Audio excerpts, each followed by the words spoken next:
नमस्कार दोस्तों, मैं सुप्रिया स्वागत करती हूँ आपका डिकोड एग्जाम के डेली करंट अफेयर्स की क्लास में। दोस्तों, जैसा कि कल संडे था और कल आपकी करंट अफेयर्स की क्लास ऑफ थी, तो आज की क्लास में हम 2 दिनों के करंट अफेयर्स यानी कि 29 और 29 और 30 जनवरी के करंट अफेयर्स को आज की क्लास में हम डिस्कस करेंगे। तो चलिए जल्दी से आप सभी लोग सेशन से जुड़ जाइए, सेशन को ज्यादा से ज्यादा लोगों को शेयर करें। और जैसा कि मैं हमेशा कहती आई हूँ, करंट अफेयर्स की क्लास आपके एग्जाम के लिए बहुत ही ज्यादा इंपॉर्टेंट है। देखा जाए हर एग्जाम में करंट अफेयर से रिलेटेड क्वेश्चंस जो है वो पूछे जाते हैं, और इस समय तो जो आपके स्टैटिक्स पोर्शन के भी क्वेश्चंस होते हैं वो जनरली करंट अफेयर से ही रिलेट होते हैं। इसलिए करंट अफेयर्स आप लोग के लिए बहुत ज्यादा इंपॉर्टेंट है। कोशिश क्या करें डेली करंट अफेयर्स के सेशन को फॉलो करने की और अपनी शॉर्ट नोट्स बनाने की। जैसा कि डेली करंट अफेयर्स की जो पीडीएफ है वो आपको टेलीग्राम ग्रुप पे अपलोड कर दी जाती है, जाइए वहां से डाउनलोड करिए और अपनी शॉर्ट नोट्स बनाइए और रिविजन करिए। ठीक है, चलिए सेशन स्टार्ट करते हैं। उसके पहले कहना चाहूंगी जल्दी से चैनल को सब्सक्राइब कर लीजिए और बेल आइकन को प्रेस कर लीजिए। इससे आपको चैनल से रिलेटेड हर क्लास की वीडियो का प्रॉपर नोटिफिकेशन मिलेगा और आपकी कोई भी क्लास मिस नहीं होगी। चलिए स्टार्ट करते हैं अपनी क्लास को। और आज की क्लास में हमारा सबसे पहला प्रश्न है कि भारत ने किस देश के साथ 12 अफ्रीकी चीतों को लाने के लिए एक समझौता ज्ञापन पर हस्ताक्षर किए हैं। ठीक है, देखिए भारत सरकार, जैसा कि आपको पता है भारत में जो है चीते वो विलुप्त हो गए हैं और उनको पुनः जो है पुनर्वास करने का प्रयास किया जा रहा है भारत सरकार के द्वारा। और इसी क्रम में आपको पता है कि लास्ट ईयर भी नामीबिया से जो है कुछ चीतों को लाया गया था। इस साल पुनः जो है अफ्रीकी नेशन है जिसके साथ भारत ने समझौता किया है 12 अफ्रीकी चीतों को लाने के लिए। क्वेश्चन आपसे यही पूछ रहा है कि वो कौन सा देश है अफ्रीका का। ऑप्शंस आपके सामने हैं, वीडियो को पॉज करें, जिन्हें आंसर आ रहा है वो आंसर करें और जिन्हें आंसर नहीं आ रहा वो ध्यान से देखें।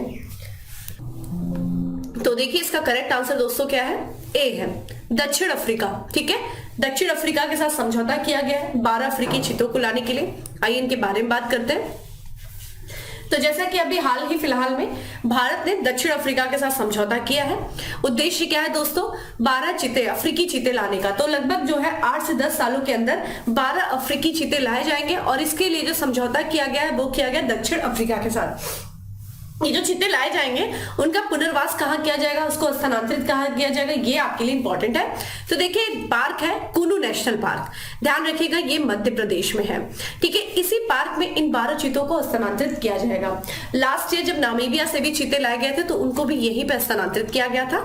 कारण क्या है, कुनू नेशनल पार्क जो है वो इन चीतों के रहने के लिए एक सुयोग्य और बहुत ही अनुकूल यहाँ की दशाएं है। इसका विस्तार बहुत ज्यादा है, आसपास किसी भी तरह का कोई मानव जो है मानव नहीं रहते, जिस कारण से ये जो है क्षेत्र इनके लिए काफी ज्यादा अनुकूल है। कुनू नेशनल पार्क में दोस्तों नदी बहती है, कुनू नदी, ये चीज ध्यान रखिएगा, कुनू नदी बहती है। और इन जो 12 चीतों को लाया जाएगा दक्षिण अफ्रीका से, उसको इसी कुनू नेशनल पार्क में हस्तांतरित किया जाएगा। लास्ट ईयर की दोस्तों बात करें 2022 में 17 सितंबर, देखिए 17 सितंबर को जो प्रधानमंत्री जी हैं उनका जन्म दिवस मनाया जाता है। और इसी जन्मदिन के उपलक्ष्य में नामीबिया से, ध्यान रखिएगा नामीबिया से जो है 8 चीते लाए गए थे, जिसमें जो 3 थे, देखिए 3 नर थे और 5 मादा थी। और एक मादा का नाम प्रधानमंत्री जी के द्वारा रखा गया था, वो इंपॉर्टेंट है। क्या नाम रखा गया था दोस्तों, आशा। ठीक है, तो एक जो है मादा चीता का नाम प्रधानमंत्री जी ने रखा था, क्या रखा था, आशा नाम रखा था। ये चीज ध्यान रखिएगा। वही बात करें कि इसके साथ ये जो दूसरी खेप आ रही है दक्षिण अफ्रीका से, इस खेप को जब स्थानांतरित किया जाएगा कुनू नेशनल पार्क में, तो कुनू नेशनल पार्क में जो ये बिग कैट, इनको देखिए चीता को बिग कैट कहा जाता है, इनकी कुल संख्या कितनी हो जाएगी दोस्तों, 20 हो जाएगी। ध्यान रखिएगा ये इंपॉर्टेंट है। पूरी संभावना है कि फरवरी मार्च में जो है इन चीतों को लाया जाएगा, दूसरी खेप लाई जाएगी। ध्यान रखिएगा नामीबिया और अफ्रीका, अभी दक्षिण अफ्रीका से लाया गया है। अगर हम बात करें इन पूर्ण जो है प्रोजेक्ट एक चलाया जा रहा है प्रोजेक्ट चीता, जैसा कि आपको पता है प्रोजेक्ट टाइगर भी चलाया गया था। ठीक है, प्रोजेक्ट टाइगर कमेंट बॉक्स में बताएंगे प्रोजेक्ट टाइगर किस वर्ष चलाया गया था। उसी के तर्ज पर इन चीतों को जो है, इन चीतों के संरक्षण के लिए एक जो है प्रोजेक्ट चलाया जा रहा है जिसका नाम है प्रोजेक्ट चीता। ठीक है, और क्या किया जाएगा, इसी प्रोजेक्ट के तहत जो है इन चीतों को लाया जा रहा है अफ्रीका से, नामीबिया से, दक्षिण अफ्रीका से भारत में। इस प्रोजेक्ट को देखिए क्या कहा जाता है, आधिकारिक तौर पे नाम याद रखिएगा, भारत में चिता के पुनर्वास के लिए कार्य योजना, action plan for introduction of cheetahs in India. ये ध्यान रखिएगा, इसी योजना के तहत जो है भारत में पुनर्वास किया जा रहा है, किसका, चिता का किया जा रहा है। इस प्रोजेक्ट के तहत देखिए क्या लक्ष्य रखा गया है कि अगले 5 साल में जो है देश के जितने विभिन्न नेशनल पार्क हैं उसमें 50 चीतों को छोड़ा जाएगा। तो लगभग 50 चीते जो है वो भारत में लाए जाएंगे और विभिन्न नेशनल पार्क में स्थिति को देख करके कि इनके पुनर्वास के लिए वो जगह ठीक है कि नहीं, फिर वहां पे इनको हस्तांतरित किया जाएगा। ठीक है, अगर हम बात करते हैं कि भारत में जो अंतिम चीता देखा गया था वो 1947 में देखा गया था दोस्तों। कहां देखा गया था? छत्तीसगढ़ में। ठीक है, तो वहां पे मृत पाया गया था। वही बात करें कि ये जो इनका एक तरीके से देखिए जो निवास स्थान है, इनका जो क्षेत्र था, आप देखिए मानव बस्तियों को बसाया जा रहा है, बड़े बड़े जंगलों को साफ कर दिया जा रहा है, जिस कारण से बहुत सारे जो जीव जंतु हैं उनके निवास स्थान को नुकसान पहुंचा है। तो इसी तरीके से चीता जो थे उनके भी निवास स्थान को काफी ज्यादा जो है नुकसान पहुंचा। इनका बहुत ज्यादा अवैध शिकार होता था। और दूसरी चीज है कि ये बीमारियों के प्रति बड़े ही उच्च संवेदनशील थे। जिस समय यहाँ पे जो इनके बीच में जो बीमारियां फैलती थी उस समय इतना टीका वगैरह दवाएं नहीं थी, जिसकी वजह से इनकी बड़ी संख्या में मृत्यु हुई। और जिस कारण से आगे चल करके 1952 में जो चीते थे वो देश से विलुप्त हो गए। ध्यान रखिएगा, अंतिम चीता जो देखा गया था वो 1947 में देखा गया था छत्तीसगढ़ में, और 1952 में इनको पूरी तरीके से भारत में विलुप्त घोषित कर दिया गया था। अगर हम बात करें दुनिया में सबसे बड़ी संख्या जो चीतों की कहां उपलब्ध है दोस्तों, तो नामीबिया में। आज आप लोग का वर्क देखिए क्या है। आज आप लोग काम करेंगे मेरी तरफ से कि आज आप लोग एटलस खोलेंगे और देखेंगे अफ्रीका कॉन्टिनेंट के बारे में, और आप मुझे कमेंट बॉक्स में बताएंगे ना अफ्रीका के जो है ये दक्षिण अफ्रीका और नामीबिया की लोकेशन थोड़ा सा आप मुझे बताने का प्रयास करें अपने शब्दों में। लेकिन ये जिम्मेदारी आज की है आपकी मैपिंग देखने की। मैंने कुछ काम आप लोग को छोड़ा है, करने को मैं भी बता सकती हूँ, लेकिन अगर आप खुद से करेंगे तो बेहतर होगा। ठीक है, चलिए आगे बढ़ते हैं और अगले प्रश्न पे चलते। नेक्स्ट क्वेश्चन है हमारा कि हाल ही में लॉन्च की गई भारत की पहली इंट्रानेजल कोविड-19 वैक्सीन का क्या नाम है? तो ये भारत की पहली है इंट्रानेजल कोविड-19 वैक्सीन। देखिए जिसका नाम क्या है, इनकोवैक। ठीक है, इनकोवैक नाम है, इंपॉर्टेंट है। तो देखिए ये जो भारत के जो केंद्रीय स्वास्थ्य मंत्री हैं मनसुख मांडविया और जो विज्ञान और प्रौद्योगिकी मंत्री हैं जितेंद्र सिंह, उन्होंने ध्यान रखिएगा भारत की पहली नेजल कोविड वैक्सीन को लॉन्च किया है जिसका नाम क्या है, इनकोवैक। इंपॉर्टेंट है, इनकोवैक इसका नाम है। ये भारत की पहली यहाँ पे नेजल कोविड वैक्सीन है। ठीक है, इस वैक्सीन के निर्माण की बात करें कि इसको किसके द्वारा विकसित किया गया है, तो ध्यान रखिएगा भारत बायोटेक के द्वारा। किसके सहयोग से? Biotechnology research industry research assistant के सहयोग से इसको विकसित किया गया। मोस्ट इंपॉर्टेंट भारत बायोटेक, ये ध्यान रखिएगा। बात किया जाए इस वैक्सीन की तो ये ध्यान रखिएगा ये दुनिया का भी पहला इंट्रानेजल वैक्सीन है। कौन दोस्तों? इनकोवैक। और इसकी जो है 2 प्राइमरी डोज के साथ इसको अनुमोदन प्राप्त किया गया है।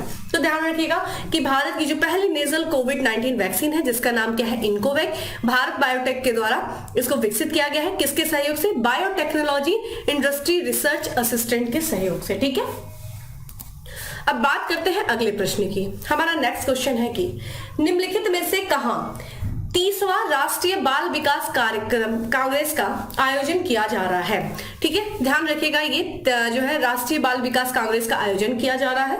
इस वर्ष देखा जाए तो ये 30वां संस्करण है। कहां किया जा रहा है दोस्तों?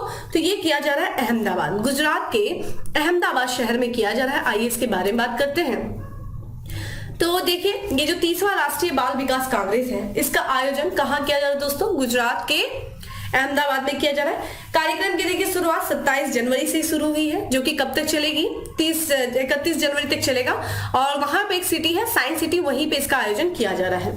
इस कांग्रेस की बात किया जाए, सम्मेलन की बात किया जाए कि इसका उद्घाटन जो किया गया है वो गुजरात के जो विज्ञान और प्रौद्योगिकी विभाग के सचिव हैं विजय नाहेरा के द्वारा किया गया है। इस वर्ष की थीम क्या है? राष्ट्रीय जो बाल विकास कांग्रेस जो कि 30वां संस्करण है। अगर हम फोकल थीम की बात किए तो इस वर्ष की थीम देखिए क्या है, मानसिक स्वास्थ्य और तंदुरुस्ती हेतु पारिस्थितिकी तंत्र को समझना, ये इस साल की थीम है। वही बात किया जाए कार्यक्रम की जो मेजबानी की जा रही है वो Gujarat council on science and technology, Gujarat council of science city और SAL एजुकेशन के द्वारा किया जा रहा है। इस कांग्रेस इस सम्मेलन में देखा जाए लगभग 1400 से अधिक प्रतिनिधि भाग ले रहे हैं जो कि किससे संबंधित है? ये बाल वैज्ञानिक है, एस्कॉट शैक्षिक है, मूल्यांकनकर्ता और सरकारी अधिकारी, इन सबको लेकर के लगभग 1400 से अधिक जो है प्रतिनिधि इसमें भाग ले रहे हैं। इंपॉर्टेंट आपके लिए देखिए ये थीम है, ठीक है। और कहां पे हुआ था? गुजरात के अहमदाबाद। आइए थोड़ा सा बात कर लेते हैं अहमदाबाद के बारे में। ये देखिए गुजरात का मैप आप देख रहे हैं, ठीक है। गुजरात जो कि भारत के किस तरफ है, आप यहाँ पे देखिए भारत का मैप है और भारत के वेस्ट कोस्ट पे स्थित है गुजरात, जिसकी सीमा देखिए राजस्थान से, जिसकी सीमा मध्य प्रदेश से, जिसकी सीमा महाराष्ट्र से साझा हो रही है और एक अंतरराष्ट्रीय सीमा भी इसकी लग रही है किससे दोस्तों? पाकिस्तान से, ठीक है। अब बात करते हैं अहमदाबाद की, चूंकि हमने देखा अहमदाबाद के बारे में। ये देखिए गुजरात की राजधानी है दोस्तों गांधीनगर, ठीक है। और गांधीनगर के जस्ट आप नीचे आएंगे तो ये आपको दिखाई देगा अहमदाबाद, ठीक है। थोड़ा सा ध्यान रखिएगा। अहमदाबाद जो कि किस नदी के किनारे है? देखिए यहां से निकल रही है साबरमती नदी, ठीक है। ये साबरमती नदी है, इसी साबरमती पे गांधीनगर भी आपको दिख रहा है और यहीं पे आपको दिखाई देगा अहमदाबाद। तो अहमदाबाद जो है साबरमती नदी के किनारे है। और ध्यान रखिएगा अगर आपसे झील पूछ दे तो कौन सा झील है दोस्तों? काकरिया झील, ठीक है। काकरिया झील जो है वो भी अहमदाबाद के किनारे है, तो काकरिया झील के किनारे। और नदी पूछ दे दोस्तों तो कौन सी नदी है दोस्तों? साबरमती नदी है, ठीक है। अगर हम बात करें देखिए 2017 के अहमदाबाद के बारे में, तो ध्यान रखिएगा अहमदाबाद जो है वो यूनेस्को की विश्व धरोहर स्थल में शामिल होने वाला भारत का पहला शहर है, ठीक है। कब? 2017 में यूनेस्को के विश्व धरोहर स्थल की सूची में शामिल हुआ था पहला शहर। यही 2019 की बात किया जाए तो जो है राजस्थान का जयपुर जो है वो 2019 में शामिल होने वाला दूसरा शहर था, ठीक है। अब थोड़ा सा यहाँ पे आप आके देख सकते हैं, ये देखिए आपको सूरत दिख रहा है, ठीक है। सूरत की दोस्तों बात किया जाए तो ये किस नदी के किनारे? कई बार पूछा है, ताप्ती नदी के किनारे, ठीक है। यहाँ पे आप देख सकते हैं जो ये आपको ताप्ती नदी दिख रहा है सूरत के पास में, तो सूरत जो है वो ताप्ती नदी के किनारे है। अब बात करते हैं किसकी दोस्तों? गांधीनगर की, ठीक है। गांधीनगर देखिए यहाँ पे गांधीनगर में क्या हुआ था इस साल, पिछले साल जो हुआ था वो डिफेंस एक्सपो का आयोजन किया गया था। कहाँ पे? गांधीनगर में, ठीक है। यहाँ पे एक आपको शहर दिख रहा होगा, देखिए मोरबी शहर। यहाँ पे दिसंबर में मोरबी पुल दुर्घटना हुई थी, ठीक है। मोरबी जो यहाँ पे पुल था वो किस नदी पर स्थित था ये आपको इंपॉर्टेंट है, तो मच्छू नदी, ध्यान रखिएगा मच्छू नदी, इसी पर वो पुल था जिसका निर्माण कार्य जो था, जिसको टूट जाने से काफी लोग की जो है मृत्यु हुई थी, तो वो मोरबी, यहाँ पे ध्यान रखिएगा ये मोरबी है। और मोरबी में मोरबी पुल दुर्घटना हुई थी, ठीक है। केवल पुल यहाँ पे जो केबल पुल था वो टूट गया था और ये जो ब्रिज किस पे बना था? मच्छू नदी पे बना था। तो ये कुछ इंपॉर्टेंट चीजें हैं, वो ध्यान रखिएगा। अब बात करते हैं दोस्तों किसके बारे में? अगले प्रश्न के बारे में। और आइए अगला प्रश्न हमारा कि प्रधानमंत्री नरेंद्र मोदी ने किस राज्य में भगवान देव नारायण के 1111वें अवतरण महोत्सव को संबोधित किया है? तो भगवान देव नारायण के जो 1111वें अवतरण महोत्सव को प्रधानमंत्री जी के द्वारा संबोधित किया गया है वो किया गया राजस्थान में, ठीक है। आइए बात करते हैं राजस्थान यहाँ पे। तो जैसा कि 28 जनवरी को जो वहां पे राजस्थान का जिला है, ये जिला आप याद रखिएगा भीलवाड़ा जिला, ठीक है। भीलवाड़ा जिला में ही जो भगवान श्री देव नारायण है उनकी जो है 1111वां अवतरण महोत्सव था, जिस महोत्सव को संबोधित किया गया प्रधानमंत्री नरेंद्र मोदी जी के द्वारा। कब दोस्तों? 28 जनवरी को। इस महोत्सव में देखा जाए प्रधानमंत्री जी जो है वो मुख्य अतिथि के रूप में उपस्थित थे, ठीक है। अगर हम बात करें भगवान श्री देव नारायण जी की, तो वहां पे देखिए गुजरात, यहाँ माफ करिएगा राजस्थान में एक लोक मंडली परिवार है, लोक मंडली गुर्जर परिवार है, वहीं पे इनका जन्म हुआ था। और इसी परिवार के द्वारा भीलवाड़ा जिले में ध्यान रखिएगा एक झील का निर्माण किया गया था जिसका नाम है मंडल झील। तो आपसे पूछा जा सकता है कि मंडल झील कहाँ पे है? राजस्थान में। अगर राजस्थान में भी कहाँ है दोस्तों? तो भीलवाड़ा जिले में है, जिसका निर्माण किया गया था मंडली गुर्जर परिवार के द्वारा। और इसी परिवार में जन्म हुआ था भगवान श्री देव नारायण जी का और इन्हीं के 1111वीं जयंती के उपलक्ष्य में भीलवाड़ा में महोत्सव किया गया था, जिसको संबोधित किया गया प्रधानमंत्री जी के द्वारा, ठीक है। अगर हम बात करते हैं देव नारायण जी की, तो इनको देखिए विष्णु का अवतार माना जाता है, ठीक है। विष्णु के अवतार के रूप में ये पूजे जाते हैं। तो गुर्जर जो समाज है जो राजस्थान में, और यहाँ पे देखा जाए जो दक्षिण पश्चिमी मध्य प्रदेश है, उनमें जो है इस समाज में, गुर्जर समाज में, इनको लोक देवता के रूप में इनकी पूजा की जाती है भगवान देव नारायण जी की, ठीक है। इंपॉर्टेंट है। चूंकि हम बात कर रहे हैं दोस्तों राजस्थान के भीलवाड़ा जिले में, तो आइए बात थोड़ा सा देख लेते हैं। देखिए ये राजस्थान है और ये आप देखिए भारत के ईस्ट वेस्ट की तरफ माफ करिएगा राजस्थान दिखाई दे रहा है, जिसकी सीमा देखिए किससे किससे लग रही है। इसकी सीमा पंजाब से लग रही है, यहाँ पे देखा जाए हरियाणा से लग रही है, उत्तर प्रदेश से लग रही है, मध्य प्रदेश से लग रही है और गुजरात से जो है सीमा लग रही है। इसकी अंतरराष्ट्रीय सीमा किससे साझा हो रही है दोस्तों? पाकिस्तान से। चूंकि हम बात कर रहे हैं राजस्थान की, तो राजस्थान की जो कैपिटल है दोस्तों क्या हो गया, जयपुर। और हमने बताया ना जयपुर जिसको किस नाम से जानते हैं दोस्तों, पिंक सिटी के नाम से जाना जाता है, पिंक सिटी के नाम से। और जयपुर को ही 2000 कब दोस्तों, 2019 में यूनेस्को की, ध्यान रखिएगा, यूनेस्को की विश्व धरोहर स्थल के रूप में शामिल किया गया था, पिंक सिटी के रूप में यूनेस्को को। पहले 2017 में अहमदाबाद को और फिर गुजरात को किया गया। ठीक है, यहाँ पे देखिए आपको दिख रहा होगा दोस्तों जैसलमेर, बहुत इंपॉर्टेंट है रिसेंट में ही, क्योंकि जैसलमेर इसलिए इंपॉर्टेंट है दोस्तों कि अभी 14 तारीख को, 14 जनवरी को, ठीक है, 14 जनवरी से 2023 में भारत और मिस्र के बीच में, ठीक है, इंडिया और देखिए यहाँ पे इजिप्ट, ठीक है, भारत और मिस्र के बीच में पहली संयुक्त सैन्य अभ्यास हुआ था, जिसका नाम क्या है दोस्तों, ये साइक्लोन। ठीक है, जो साइक्लोन अभ्यास हुआ था, चक्रवात एक जो अभ्यास हुआ है, किसके किसके, चक्रवात 1 किसके बीच में, भारत और इजिप्ट के बीच में हुआ है। ये पहला चक्रवात था, कहां हुआ है, राजस्थान के जैसलमेर में हुआ है। और ध्यान रखिएगा मिस्र जो कंट्री है वो आपके लिए इंपॉर्टेंट है, क्योंकि मिस्र के राष्ट्रपति अब्दुल फतह अल सीसी जो है वो भारत में आए थे मुख्य अतिथि के रूप में 26वें, यहाँ पे जो 26 जनवरी पर 74वें गणतंत्र दिवस के उपलक्ष्य में मुख्य अतिथि थे। ठीक है, तो इसलिए आपके इंपॉर्टेंट है। और पहला जो है इन दोनों देशों में संयुक्त सैन्य अभ्यास जैसलमेर में हुआ है। वही बात किया जाए दोस्तों, उदयपुर आपके लिए बहुत ज्यादा इंपॉर्टेंट है। ठीक है, उदयपुर क्यों इंपॉर्टेंट है, अगर हम लोग ध्यान से देखें तो उदयपुर क्यों इंपॉर्टेंट है, क्योंकि जैसा कि आपको पता है, ये देखिए ये उदयपुर है, उदयपुर जिसे झीलों के शहर के नाम से जानते हैं, ध्यान रखिएगा, इसको झीलों के, सिटी ऑफ लेक के नाम से जानते हैं, झीलों का शहर है उदयपुर। उदयपुर इंपॉर्टेंट इसलिए क्योंकि आपको पता है भारत ने 2023 में G20 की अध्यक्षता ग्रहण की है, और भारत के G20 की अध्यक्षता के अंतर्गत जो पहला शेरपा सम्मेलन हुआ है वो उदयपुर में किया गया था। ठीक है, जिसकी अध्यक्षता किसने की थी, कौन थे शेरपा, अमिताभ कांत, जो कि नीति आयोग के पूर्व सीईओ थे। तो उदयपुर इंपॉर्टेंट हो जाता है आपके लिए। ठीक है, जयपुर के बारे में हम लोगों ने बात ही किया। ठीक है, अब देखिए जयपुर के आगे ऊपर आपको अजमेर दिख रहा होगा यहाँ पे। ठीक है, अजमेर देखिए किस नदी के किनारे है, ये आप लोग हमें बता सकते हैं, किस नदी के किनारे दोस्तों, यहाँ पे आपको दिख रहा है कि लूनी नदी के किनारे है। लूनी नदी, आप मुझे बताइए लूनी नदी जो है वो कहाँ पे जो है अपने जल को खत्म करती, कहाँ पे वो पूरी तरीके से मिल जाती है, लूनी नदी के किनारे। ठीक है, तो लूनी नदी के किनारे अजमेर है, ये इंपॉर्टेंट हो जाता है। ठीक है, तो ये इंपॉर्टेंट थोड़ा सा है, कुछ चीजें जो शहर वगैरह थे वो मैंने आपको बताया, थोड़ा सा ध्यान रख लीजिएगा। जैसलमेर याद रखिए, उदयपुर याद रखिए। ठीक है, तो ये चीज ध्यान है। चलिए अब बात करते हैं हम अपने अगले प्रश्न की, और हमारा नेक्स्ट क्वेश्चन है कि प्रसार भारती ने किस देश की राष्ट्रीय मीडिया प्राधिकरण के साथ समझौता ज्ञापन पर हस्ताक्षर किया है।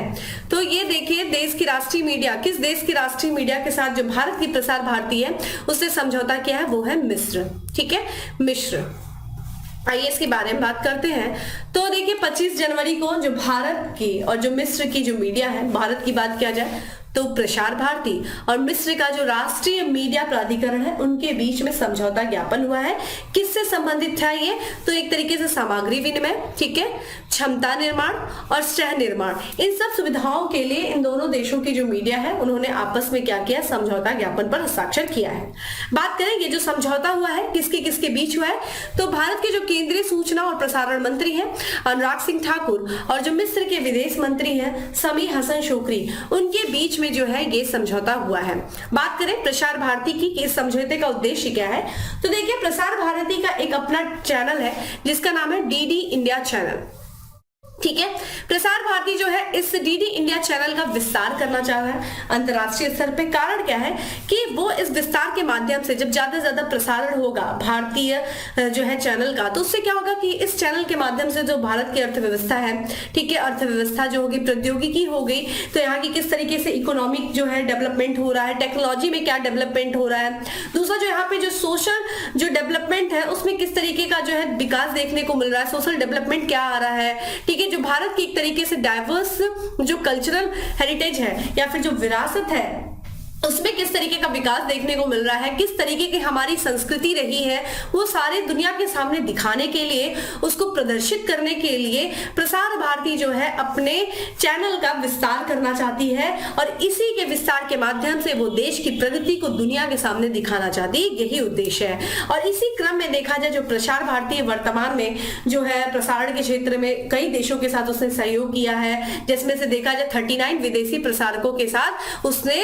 सहयोग समझौता किया है ताकि वो देश की जो प्रगति है उसको दुनिया के सामने दिखा सके कि देखो हम लोग हर क्षेत्रों में किस तरीके से विकास किए हैं। इसी समझौते के तहत अभी हाल फिलहाल में प्रसार भारती ने मिस्र के साथ समझौता किया है। ठीक है, मिस्र आपके लिए बहुत इंपॉर्टेंट है। मैंने आपको बताया कि मिस्र इस समय न्यूज में बना हुआ है, अच्छे से मिस्र की लोकेशन देख लीजिए। और मैंने आपको कल की क्लास में जो अभी सैटरडे को क्लास थी उसमें मिस्र से संबंधित बहुत सारी चीजें बताई है, मैपिंग कराई है, थोड़ा सा अच्छे से उस क्लास को देख लीजिएगा। ठीक है, चलिए अगला प्रश्न है हमारा कि निम्नलिखित में से कौन सा देश दुनिया के पहले फोटोनिक आधारित क्वांटम कंप्यूटर का व्यवसायीकरण करेगा। भाई देखिए साइंस एंड टेक्नोलॉजी में मेरी थोड़ी सी पकड़ कमजोर है, तो आप इसे थोड़ा सा बस समझ लीजिए कि जो दुनिया के पहले फोटोनिक आधारित क्वांटम कंप्यूटर है उसका व्यवसायीकरण करने वाला जो पहला देश है दुनिया का वो कनाडा होगा। और कनाडा के जो वहां के प्रधानमंत्री हैं जिनका नाम है जस्टिन ट्रूडो, उन्होंने ही ये घोषणा किया है कि कनाडा जो है वो दुनिया के पहले फोटोनिक आधारित 2 सहिष्णु क्वांटम कंप्यूटर के निर्माण और व्यवसायीकरण करेगा। और इसके लिए क्या करेगा, ये देश नए संघीय निवेश की घोषणा किया है, यानी कि नए संघीय निवेश करेगा। और ये घोषित किया गया है वहां के कनाडा के प्रधानमंत्री जस्टिन ट्रूडो के द्वारा। ठीक है, यहाँ पे जो वहां के प्रधानमंत्री की जो ऑफिशियल वेबसाइट है उसमें एक एडवर्टीजमेंट जारी किया गया, उसमें ये बताया गया कि 40 मिलियन कनाडाई डॉलर, जो कि अगर हम देखें डॉलर में यहाँ पे उस तरीके से तो 32 मिलियन डॉलर है, उस निवेश से टोरंटो स्थित कनाडा की जो क्वांटम कंप्यूटर कंपनी जिसका नाम है जांडू क्वांटम टेक्नोलॉजी कंपनी, उस कंपनी को क्वांटम कंप्यूटर विकसित करने में मदद मिलेगी। तो एक तरीके से निवेश किया जाएगा सरकार के द्वारा 40 मिलियन कनाडाई डॉलर। तो इस कंपनी के जांडू क्वांटम टेक्नोलॉजी कंपनी उसी के द्वारा जो है क्वांटम कंप्यूटिंग जो है क्वांटम कंप्यूटर विकसित किया जाएगा और इसका व्यवसायीकरण किया जाएगा। और ऐसा करने वाला दुनिया का जो पहला देश है वो बनेगा कनाडा। ठीक है, अगला प्रश्न है हमारा कि हाल ही में अंतरराष्ट्रीय प्रलय स्मरण दिवस कब मनाया गया। तो अभी हाल फिलहाल में अंतरराष्ट्रीय प्रलय स्मरण दिवस मनाया गया है। कब मनाया गया है, 24 जनवरी को, 25 जनवरी को, 26 जनवरी को या फिर 27 जनवरी को। दोस्तों इसका जो करेक्ट आंसर है वो है 27 जनवरी को मनाया गया है। आइए इसके बारे में बात करते हैं। तो ये संयुक्त राष्ट्र के द्वारा जो है इस दिन को नामित किया गया था कि जो है 27 जनवरी को अंतरराष्ट्रीय प्रलय स्मरण दिवस मनाया जाएगा। ठीक है, Holocaust international Holocaust remembrance day celebrate किया जाएगा। कब दोस्तों, ये 27 जनवरी को स्मरण दिवस जो है मनाया जाएगा, कि संयुक्त राष्ट्र के द्वारा मनाया जाता है। देखिए इस दिवस को मनाए जाने का एक तरीके से जो उद्देश्य है या फिर उनको सम्मानित करने के लिए मनाया जाता है जब 1933 से लेकर के 1945 के बीच में जो जर्मनी का शासक था हिटलर, ठीक है, हिटलर के शासन के दौरान जो प्रलय में लोग मारे गए थे, लगभग 60 लाख यहूदी और लाखों अन्य जो नाजीवादी पीड़ित थे वो जब मरे थे, तो उन्हीं के सम्मान में इस दिवस को मनाए जाने की बात की गई थी। इस साल की थीम जो है देखा जाए, इस साल का जो विषय रहा है वो देखिए क्या है, होम एंड बिलोंगिंग इस साल की थीम रही है। और इस दिवस को मनाए जाने की घोषणा देखिए कब की गई थी, तो संयुक्त राष्ट्र का 2005 में, ध्यान रखिएगा 1 नवंबर 2005 में जो 42वां सत्र आयोजित किया गया था, इस सत्र के दौरान संयुक्त राष्ट्र यूनाइटेड नेशन ने घोषित किया कि हर साल 17 जनवरी को क्या मनाएगा, अंतरराष्ट्रीय प्रलय स्मरण दिवस मनाएगा। ठीक है, तो ये 2005 से मनाए जाने की शुरुआत की गई है संयुक्त राष्ट्र के द्वारा। ठीक है, थीम याद रखिएगा क्या है, होम एंड बिलोंगिंग, ये चीज इंपॉर्टेंट है। डेज और थीम से रिलेटेड क्वेश्चंस एग्जाम में पूछे जाते हैं, ऑलमोस्ट हर एग्जाम में पूछे जाते हैं, इसलिए थोड़ा सा ध्यान रखिएगा। चलिए अगला प्रश्न है हमारा कि निम्नलिखित में से किस पूर्व भारतीय वायुसेना के प्रमुख एयर मार्शल का अभी हाल ही में निधन हो गया है। तो ऑप्शंस आप देख रहे हैं, माफ करिएगा, हरजीत सिंह अरोड़ा, कुलदीप सिंह अरोड़ा, मनजीत सिंह या फिर गुलप्रीत सिंह। दोस्तों इसका जो करेक्ट आंसर है वो है ए है, हरजीत सिंह अरोड़ा, जिनका भी हाल ही में निधन हो गया है। तो ये वायुसेना के पूर्व उप प्रमुख थे एयर मार्शल हरजीत सिंह अरोड़ा, जिनकी स्क्रीन पे आप फोटो देख रहे हैं, और इनका अभी हाल ही में 61 वर्ष की आयु में निधन हो गया। इनके बारे में बात किया जाए तो देखिए, इन्होंने दिसंबर 1981 में भारतीय वायुसेना में एक लड़ाकू पायलट के रूप में इनको नियुक्त किया गया था। और इनकी बात किया जाए, इनको बहुत सारे पदक से सम्मानित किया गया है। जैसे बात करें 2011 में इनको अति विशिष्ट सेवा पदक से सम्मानित किया गया था। वहीं 2020 की बात करें तो इनको परम विशिष्ट सेवा पदक से सम्मानित किया गया था। तो देखिए, मृत्यु से ठीक है भी संबंधित प्रश्न पूछे जाते हैं कि निधन से रिलेटेड, तो ये इंपॉर्टेंट है ये, क्योंकि ये भारतीय जो है वायुसेना के पूर्व प्रमुख थे मार्शल हरजीत सिंह अरोड़ा, इनका भी हाल ही में निधन हुआ। तो इससे भी रिलेटेड कभी एग्जाम में क्वेश्चंस पूछे जाते हैं। अब बात करते हैं दोस्तों अगले प्रश्न की। हमारा अगला प्रश्न है कि हाल ही में जारी वैश्विक आर्थिक स्थिति और संभावना 2023 रिपोर्ट में भारत की जीडीपी कितने प्रतिशत रहने का अनुमान व्यक्त किया गया है। तो इस साल जो कि भारत की जीडीपी जो अनुमानित की गई है किस रिपोर्ट में, वैश्विक आर्थिक स्थिति और संभावना रिपोर्ट में क्या किया गया दोस्तों, 5.8%। आइए इस रिपोर्ट के बारे में बात करें। रिपोर्ट देखिए इंपॉर्टेंट होती है, किसके द्वारा जारी किया जाता है ये भी इंपॉर्टेंट होती है। तो ये यूनाइटेड नेशन की एक रिपोर्ट है, ठीक है, संयुक्त राष्ट्र की, इसका नाम है वैश्विक आर्थिक स्थिति और संभावना रिपोर्ट, ठीक है। और यहाँ पे जो है global economic situations and prospect report है ये 2023, जिसको यूनाइटेड नेशन के द्वारा जारी किया गया है। और इस जो है रिपोर्ट में ये बताया गया है कि जो ये कैलेंडर वर्ष है यानी कि 2023 में, उसमें भारत का जो विकास है जो कि पहले 6% जो है निर्धारित किया गया था, उसको घटा दिया गया है। 20 बेसिस पॉइंट से घटा करके क्या कर दिया गया है, 5.8% कर दिया गया। तो एक तरीके से घटा दिया गया। इस रिपोर्ट में बहुत सारी बातें की गई हैं और सबसे इंपॉर्टेंट ये बताया गया है कि जो भारत की इस साल जो विकास दर, जिसको 20 बेसिस पॉइंट से घटा करके 6% से घटा करके 5.8 कर दिया गया है, उसके पीछे देखिए कारण भी बताया गया है। क्या कारण है? सबसे इंपॉर्टेंट है कि भारत की जो जीडीपी, उसमें जो विकास दर में जो कमी की गई, उसका मुख्य कारण ऊंची ब्याज दर। देखिए, जब ब्याज दर ऊंची रहेगी यानी कि जब इंटरेस्ट रेट हाई रहेगा, आपको पता है कि बैंक जो है वो आपको ब्याज ज्यादा दे रहा है, तो उस कंडीशन में क्या करेंगे, आप बैंकों में पैसा ज्यादा जमा करेंगे, ना कि बैंकों से पैसा लेंगे। अगर आप ज्यादा बैंक से पैसा लेंगे तो बैंक तो उसमें इंटरेस्ट ज्यादा लगा रहा है, यानी कि आपको रिटर्न ज्यादा देना पड़ेगा। लेकिन अगर बैंक इंटरेस्ट हाई किया हुआ है तो उस केस में आप क्या करेंगे कि आप बैंकों में पैसा को जमा करेंगे, क्योंकि बैंक ज्यादा इंटरेस्ट दे रहा है तो आपको क्या मिलेगा, रिटर्न अधिक मिलेगा। ठीक है, तो जब हम उच्च ब्याज दर रहती है बैंकों की, तो उस केस में जो मनी होता है वो एक तरीके से सोख लिया जाता है मार्केट से, यानी कि लोग ज्यादा से ज्यादा क्या कर रहे हैं, बैंकों में जमा कर रहे हैं। और जब बैंक में पैसा चला जाएगा तो मार्केट में पैसा नहीं है, मार्केट में पैसा नहीं है तो इन्वेस्टमेंट नहीं, यानी कि कोई भी नई इंडस्ट्री नहीं सेटअप हो रही, कोई इन्वेस्टमेंट नहीं, कोई निवेश नहीं हो रहा है।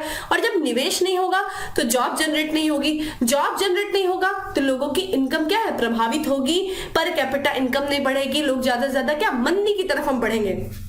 तो एक तरीके से उच्च ब्याज दर होने की वजह से भी हमारी जो है विकास दर प्रभावित हो रही है। एक तरीके वैश्विक आर्थिक मंदी का भी दौर चल रहा है, और जब आर्थिक मंदी चलेगी तो ऑब्वियसली निवेश कैसे होगा, निवेश मंदी के दौर में कैसे हो सकता है, तो वहां पे भी प्रभाव देखने को मिल रहा है।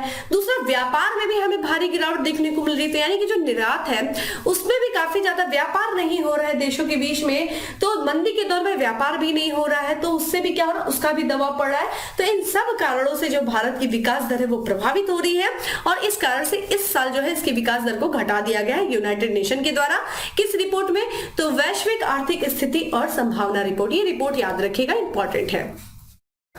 वही बात करें, रिपोर्ट के अनुसार और भी कुछ बातें की गई हैं, जैसे कि ये बताया गया है कि जो वैश्विक व्यापार रहेगा वो 0.4% रहेगा, वही जो अर्थव्यवस्था रहेगी वो 1.9% की दर से बढ़ेगी। तो ये जो है बताया गया है इस रिपोर्ट में। ठीक है, तो कुछ इंपॉर्टेंट जो पॉइंट्स है, जो फैक्ट्स है, उसको ध्यान रखिएगा।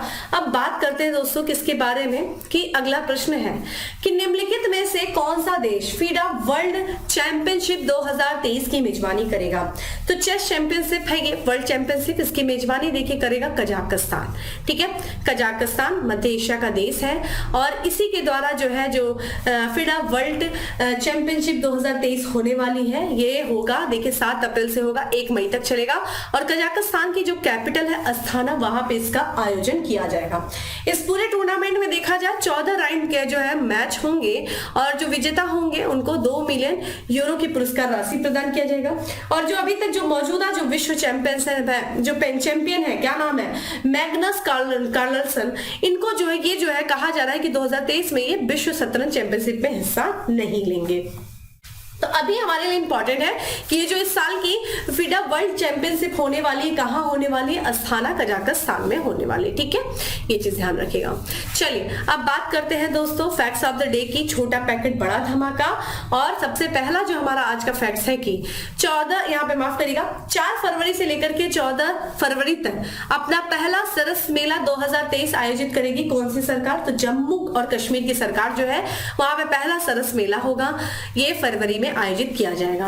वही बात किया जाए कि इस साल जो है 2023 में जो गणतंत्र दिवस मनाया गया, इस समारोह के दौरान जो पद्म पुरस्कार जो नवाजे गए, कितने लोगों को? 106 लोगों को। इसके बारे में हम लोग अच्छे से अगली वीडियो में कभी बात कर लेंगे। वहीं ऑस्कर 2023 में जो डॉक्यूमेंट्री शॉर्ट सब्जेक्ट कैटेगरी की जो फिल्म नॉमिनेट हुई है वो कौन सी हुई? द एलिफेंट विस्पर्स जो है वो नॉमिनेट हुई है। वही बात किया जाए ICC men's T20 cricket of the year 2022 जो नॉमिनेट किया गया वो किसे किया गया है? सूर्य कुमार यादव को किया गया है। ठीक है, ICC men's T20 cricketer of the year 2022। वही बात करें जो हिमाचल प्रदेश के हाई कोर्ट का कार्यवाहक मुख्य न्यायाधीश नियुक्त किया गया, किसे? न्यायमूर्ति सबीना को नियुक्त किया गया है। ये हाई कोर्ट के जो है हिमाचल प्रदेश का जो हाई कोर्ट है वहां पे कार्यवाहक मुख्य न्यायाधीश नियुक्त हुई हैं। तो दोस्तों ये था आज का हमारा करंट अफेयर्स जिसमें हम लोगों ने काफी चीजें देखी हैं। मैंने मैपिंग के नाम पे अभी मैंने स्टेट कराया है, 2 स्टेट के थोड़ा सा कराया है, उसमें जो इंपॉर्टेंट जो सिटीज थे जहां पे रिलेटेड अभी हाल फिलहाल में करंट था उसको मैंने देखा। ठीक है, तो आप अच्छे से इस बारे में थोड़ा सा देख लीजिए, पढ़ लीजिए। बाकी डेली करंट अफेयर्स की जो PDF है वो आपको टेलीग्राम ग्रुप पे मिल जाएगी, जिसका लिंक आपको डिस्क्रिप्शन बॉक्स में दिया हुआ है।